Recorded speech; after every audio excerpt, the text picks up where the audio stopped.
Hey there, it's the ABCs of Preschool podcast, the place to be for busy moms, teachers, and childcare providers. I'm your host, Miss Amber, an early childhood expert with nearly 3 decades of experience and a proud mama too. I know you're running around with those little ones, so let's jump right in. Welcome to the ABCs of Preschool. I'm your host, Miss Amber, the early childhood whisperer. I hope that you are enjoying summer. It is officially summer now. I know I have. I'm excited that it's warm out. I'm excited that the schedule is less busy, but honestly, I feel a little bit more busy than normal. But it's summer. It's a beautiful time to be with family and friends and to hang out by pools or beaches or lakes or whatever you're doing. So I hope you are enjoying your summer. Today's episode, we're going to talk about the benefits, 3 benefits of fostering independence in your little ones, in your kids. I think as an educator in early childhood development, I've seen a wide span of parenting through the years. I've seen parents come through my door that do everything for their children, and then their children kind of struggle with finding their rhythm and finding independence. I've had other kids come through my doors where they don't want you to put their jacket on, zip them up. They are in charge and they're going to do it. And that's also just innate in some kids, right? Some kids are way more independent than others. But as parents, how do we foster that independence? Because truly our job is to raise wonderful human beings that go confidently into the world.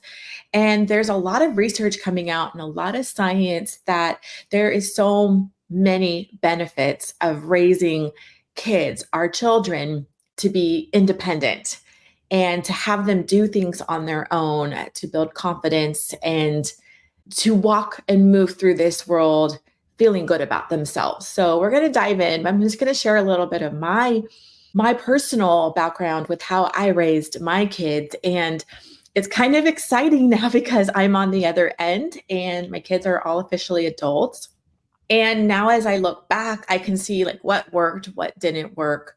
But I did raise my kids very independently from really young, like very early on. When they turned 2 or 3 or 4, they were given more and more independence. And I expected more and more from them. But my whole thinking was when they turn 18, when they leave my house, I wanted them to feel confident within themselves. And so now looking back, as all my kids are adults and they're happy, healthy, great human beings, adults in the world, contributing to this world, I'm so glad I raised my kids with an expectation that they can accomplish and they can do things, and they had chores. So when my kids were little, they had little jobs around the house. I have a picture of my 22-year-old Air Force airman. He would die if he heard this, but I know he doesn't listen. I have a photo of him being potty trained at 2.5 and his little bum is showing, but he is washing the dishes. And giving our kids chores or tasks, knowing that they're not going to be done good, they're not going to be done great, but it makes them, our children, feel good. Like pause and think about that. How do you feel when you accomplish something? Right now, currently in my life, I've been in a really intense coaching program for the last 6 weeks, going on 7 weeks, and I'm learning a whole new skill. So I've been banging my head against the wall. I have cried several times out of frustration, but I haven't given up. Hour after hour after hour, I've been dealing with tech issues, but just like starting this podcast, I had no idea what I was doing. I'm in this coaching program and I'm just persevering and I'm working through my frustrations.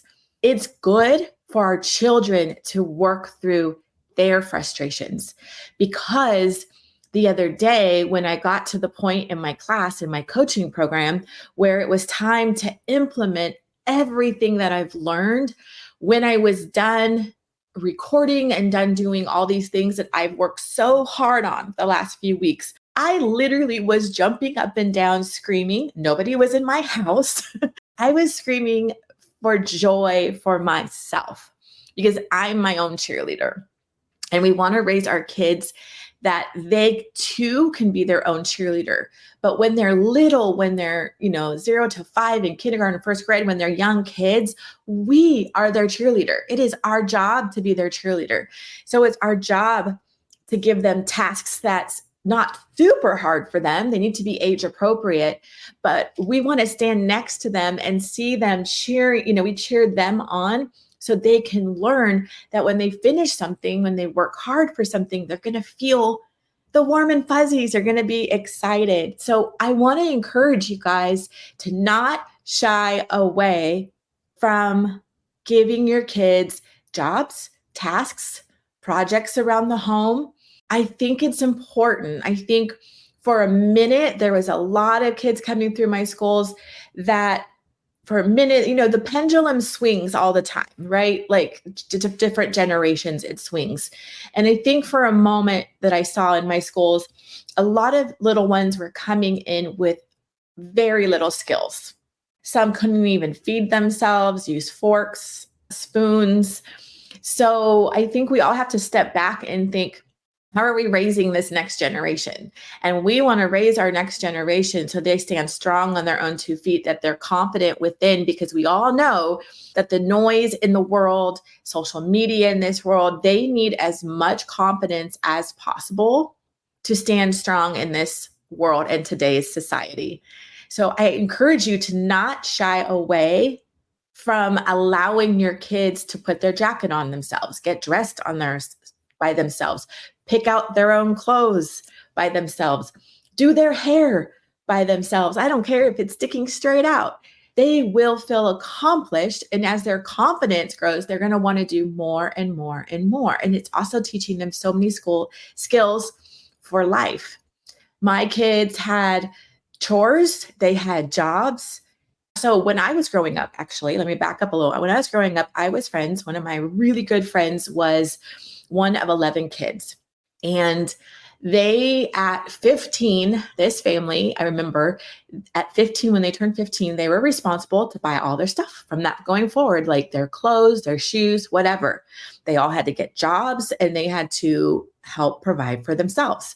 And I remember when and all of the kids have grown up now, super successful, very well-rounded, like just amazing human beings, like truly amazing. And I remember as a new mom thinking, I'm going to model that. Like I knew from very early on, I'm going to model that with my kids. And I want my kids to work for the things they really want. And so that's what their dad and I did. Like we bought them each their first phone, but if they wanted to upgrade their phone, if they wanted to buy an iPad, they had to work for that and they had to buy it on their own. And I do not regret any of this, especially now my adult children are telling me that they are so thankful that we did that because they each have a really great work ethic and they appreciate the things they buy because they are investing in what they buy. So when my kids were about 15, same thing, we would start weaning them off. We wouldn't buy all their clothes. We'd buy them just a little bit of clothes or like one pair of shoes. They each got jobs at 16. They were working. They went to school. All my kids had jobs. They pay for their own gas. They pay for their insurance. For their cars, my kids always had to save up money. So whatever they saved for their car, their dad and I would match it. So my oldest had like a nice Dodge Charger because he was working from really young. He's an entrepreneur. And for some reason at 17, he opened his own business. He's just that way. And my second to the oldest had this cute little Infinity. My third had a really junk of a car. And my daughter started saving up. But they all knew from young, if they wanted a car, if they wanted wheels, they needed to save up for it. And all of them treat their cars nicely. And I know other people that have bought brand new cars, really nice cars for their kids, and they've totaled them 1, 2, 3 times. And It doesn't teach our kids. If we constantly give them things, they do not learn then how to do things on their own and how to provide for themselves. So I personally am so thankful. There's maybe some of you listening that completely disagree with me, but now on this side, all my kids are very independent and can survive in the world successfully. So I feel like, yeah, that worked out really well for them. So let's break it down to 3 benefits. And there's a lot of science behind this and research behind this. So the first benefit is getting better at school skills. So when we start training them up when they're little, like with little jobs, like maybe it's let's make our bed, and you work with them and you help them make their bed. It doesn't have to be perfect.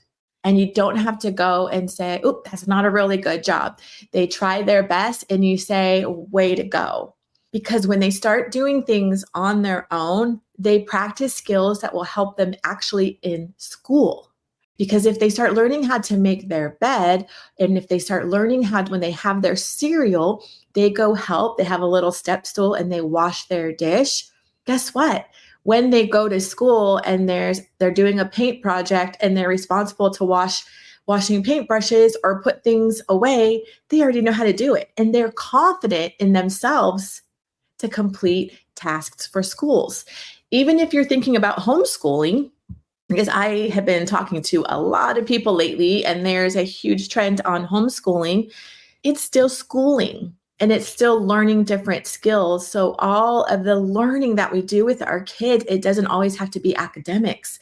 It's basic skills is huge. So it also teaches our kids how to control themselves. When you say, hey, we're going to watch your favorite TV show in 10 minutes after we clean up the family room first. That's teaching them self-control, teaching them that, oh, if I do a little bit of this work and we do a little work, then there's like a reward after, right? Just like life. We all work all day, and at night, you go out with friends, you have a drink or whatever. On the weekends, it's time to play. So it's the same basic things. So the number one thing is getting better at school skills. When they're doing little projects at home, little chores, washing dishes, drying the dishes, maybe helping you unload the dishwasher, cleaning their room, it's building school skills that's going to last them a lifetime. Number 2, this is the biggest one, I think, is feeling proud and confident. Feeling proud and confident. Every time your little one, your child, your kid accomplishes something, when they make their bed and you cheer and you say, yay, we made our bed, that boosts their self-esteem. They get excited. They're happy. They're so proud of themselves. When they wash their dishes or help you dry, yay, oh my gosh, you were the biggest helper. Thank you so much. Our role as parents, as teachers, as educators, we are building them up. Their confidence. We are growing and strengthening their confidence. And their confidence is not going to just last when they're living with us. Their confidence is till the day they die. And so these early years are such a foundation for our little ones. And really think of it as a foundation, and you're laying a really strong, uplifting, positive foundation for your kids. And studies say when kids can finish tasks by themselves and do it well, they start thinking positively and become more sure of themselves. Like, this is scientific facts. And that's what all of us want as parents, right? We want our kids to be happy, healthy, and confident adults one day. Number 3 is being curious and good at figuring things out. We want our children to be able to problem solve and have the confidence to problem solve. We want them to explore and be curious and to figure out, like, how does this work? We want them to feel sure enough about themselves that they have the confidence to go and explore and be creative and try new things, because they're not scared to fail. Let me say that again. We want our kids to not be scared to fail. And as you give them little tasks, as you give more and more things as they get older. When they're 3, we start putting on their jackets. They get put on their jackets. They learn to zip. When they become 4.5, going to kindergarten, we start learning how to tie our shoes. All of these skills help foster creativity and exploration. And because they're not going to be successful their first try, just like riding a bike. It will take them multiple tries to learn how to ride a bike. It's going to take them multiple tries to learn how to put their jacket on, to make their lunch on their own, to tie their shoe. So they will fail a few times. And that's okay, because in life, we fail. All of us fail, and we get back up and try again. So the last one is being curious and good at figuring out. Research shows that when kids learn to be independent early on, they develop a strong sense of curiosity and a desire to learn. That's awesome. That's so amazing. By letting them take control of what they do and decide, kids grow skills like thinking carefully and solving problems. So I think these are just 3 simple things for us to step back as a mom, as a mother. We want to take care of our children fully. We want to just scoop them up and protect them and shield them from everything.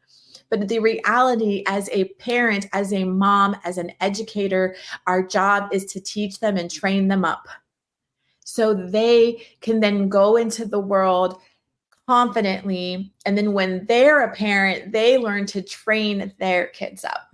So I want to encourage everybody to embrace independence in our children. It is not a bad thing.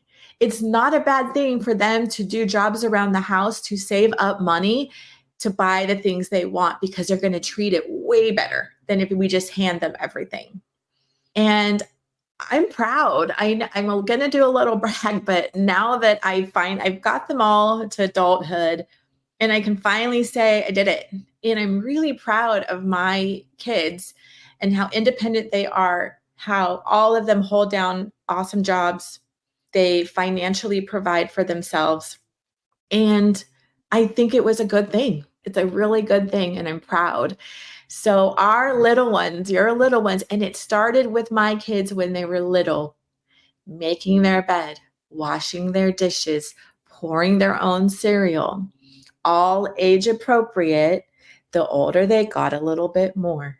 But there's so many great benefits of fostering independence. And I just want to encourage you to take a look on your parenting, take a look on your teaching in your classroom. Are you fostering independence in your classroom? It's a beautiful, wonderful, fantastic thing.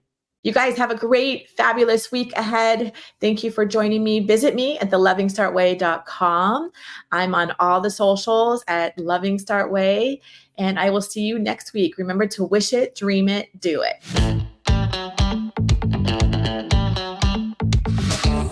Thanks for listening. I appreciate you so much for taking the time out of your busy schedule to hear this podcast. Make sure to hit the subscribe button so you won't miss the next episode. For more information on how to work with me, Miss Amber, visit me at thelovingstartway.com or follow me on Insta at thelovingstartway.